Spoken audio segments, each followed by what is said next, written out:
Hi అండి అందరికీ welcome back to బాన్లక్స్. ఈరోజు మా ఇంట్లో లంచ్ స్పెషల్ వచ్చేసి సాంబార్ అయితే చేస్తున్నాను. ఫుల్ వీడియో అయితే నా ఛానల్లో అప్లోడ్ చేస్తాను చూడండి. అండ్ ఇంకోవైపు పాలు కూడా కాగబెడుతున్నాను పిల్లల కోసం. అయితే ఇక డైలీ అయితే నేను బెల్లం పౌడర్ అయితే యూస్ చేస్తాను, కొంచెం హెల్త్కి మంచిగా ఉంటుందని. షుగర్ అయితే అసలు యూస్ చేయను. అండ్ ఇంకోవైపు చింతపండు నానబెట్టేసాను, పప్పు కూడా ఉడకబెట్టేసాను. ఎంటీఆర్ మసాలా, సాంబార్ మసాలా అయితే యూస్ చేస్తాను సాంబార్ చేయడానికి. ఇక రైస్ కూడా కంప్లీట్ అయిపోయింది, రైస్ కూడా పెట్టేశాను. ఇంకా లాస్ట్కి సాంబార్ కూడా కంప్లీట్ చేసేసాను. ఇక ఇవన్నీ చేయడం వల్ల కొంచెం టిఫిన్కి లేట్ అవుతుందని టిఫిన్ తీసుకురమ్మంటే మా హస్బెండ్ అయితే టిఫిన్ తీసుకొని వచ్చారు.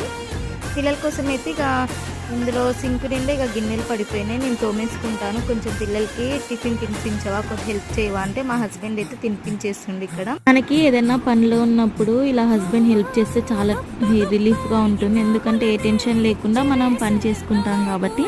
మా హస్బెండ్ అయితే నాకు చాలా హెల్ప్ఫుల్గా అయితే ఉంటాడు.